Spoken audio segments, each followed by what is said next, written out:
আধুনিকভাবে কি কি প্রযুক্তি এখানে লাগানো হয়েছে,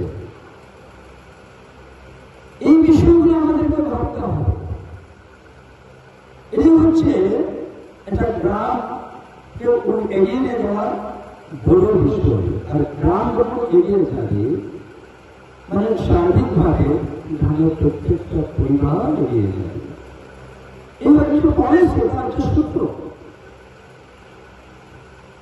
যে এখানে ফসল বাচ্চা দেওয়া হবে, মুরগির বাচ্চা দেওয়া হবে, নারকেল ছাড়া দেওয়া হবে, কলা ছাড়া দেওয়া হবে, এটা একটা গ্রামের মানুষের উন্নয়নের শ্রেষ্ঠতা হতে পারে না, সামান্য বিষয়।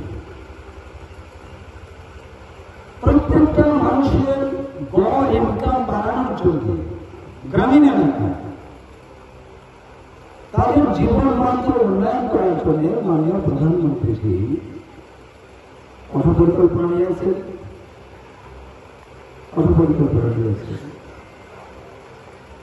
এই গ্রামের মানুষ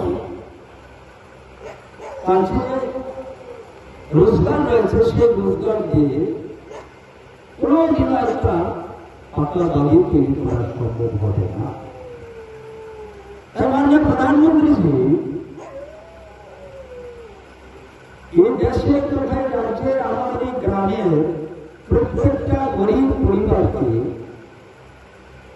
একটা সাপোর্ট করছে, যেটা কোনোদিনও তার পক্ষে সম্ভব হবে না প্রধানমন্ত্রী আদর্শ যোজনার গড়ে। আমি আগে দেখতাম 18 স্কুল মাঠে গ্রাম সংসদ, আমাদের পঞ্চায়েত অফিসের সামনে গ্রাম সংসদ হয়, আর গ্রামের বড় অংশের গরিব মানুষ সেখানে জমায়েত হয়। আমি অনেকবার দেখেছি সেটা। রোজি কৃষিকাজ সবকিছু ছেড়ে গ্রাম সংসদের সভায় মনের মধ্যে তার বড় একটা চাওয়া, বড় একটা পাওয়া, সেই আশা নিয়ে গ্রাম সংসদে যায়। তার সর্বোচ্চ চাওয়া, সর্বোচ্চ পাওয়াটা হচ্ছে একটা সরকারি পাওয়া। এবার গ্রাম সংসদে কাজ শুরু হলো। এবার একজন উর্ধ্ববয়স্ক ব্যক্তি বলছে যে আমি কিছু চাই না, আমি একটা সরকারি ঘর চাই, আমার একটা ঘর লাগে।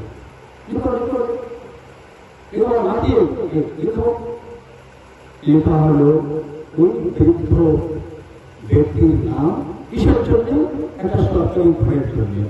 উনি মনের আনন্দে সে গ্রাম সংসদ থেকে উনি বাড়িতে গেলেন, বাড়ির সবাইকে বলে জানো আমি গ্রাম সংসদে গিয়েছিলাম, আর এখানে আমার নামটা লিখেছে তারা কিসের জন্য? একটা সরকারি ঘরের জন্য, আমি একটা ঘর পাবো। মনের আশায় ভোট পেয়েছে, তার সর্বোচ্চ চাওয়া, সর্বোচ্চ চাহিদা এটা ঘর। এবার দেখা গেল যে ওই আর্থিক বর্ষে উদয়পুর গ্রাম পঞ্চায়েতে 5টা বা 7টা সরকারি ঘর এখানে আসতো, ম্যাক্সিমাম, তার থেকে বেশি আসতো না। এবার 7টা ঘর এসছে, 6টা ঘর এসছে, 5টা ওয়ার্ড রয়েছে, অনেক ঘরের চাহিদা রয়েছে, কারো ঘর নেই, সবাই ভাঙা বাড়ি, মশারি দিয়ে ইত্যাদি ইত্যাদি দিয়ে কোন জীবনযাপন করছে ঘরের মধ্যে। কি হলো?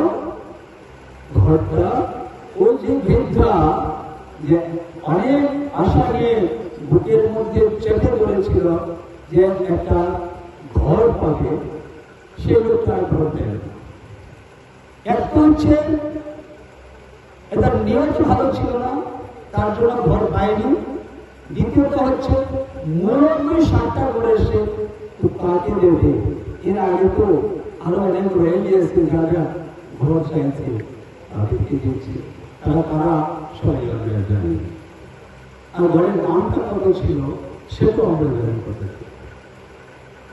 বড় হলো না বলছে, আমার তো বড় হলো না, বলছে ঠিক আছে এবার তো হয়নি, আগামী বছর আলোচনা করবো। আবার আগামী বছর সেই গ্রাম সংসদ, সেখানে একই অবস্থা, নাম লেখা হলো, গেল, আবার পরের বছর গেল, আবার পরের বছর তাও গেল, আবার পরের বছর তাও গেল, একবার না শেষ পর্যন্ত ওই ব্যক্তিটাও গেল, তার স্বর্গবাস হয়ে গেল। ঘর পাওয়া, সরকারি ঘর পাওয়ার সম্ভব হলো না। ঘরের নিচে উনি একদিন থাকতে পারলেন না, সেই আশা নিয়ে স্বর্গবাস হয়ে গেল। হয়েছে জগৎপুরে অনেক ঘটনা আছে এই গ্রামের মধ্যে, আর এই গ্রামের সবটুকু আমি জানি তো, অনেক ঘটনা ঘটেছে এইভাবে। আর আজকে আমাদের সরকার তথা আমাদের মাননীয় প্রধানমন্ত্রী নরেন্দ্র মোদীজি ওই সমস্ত গরিব, ওই সমস্ত যাদের সর্বোচ্চ চাহিদা একটা সরকারি ঘর তাদের কথা মাথায় রেখে একটা গ্রামে 100, 150, 200, 250, 300, 400, 500 ঘর গ্রামে হয়ে যায় একটা পাকা বাড়ি সবার জন্য। আজকে এই সমস্ত গরিব মানুষ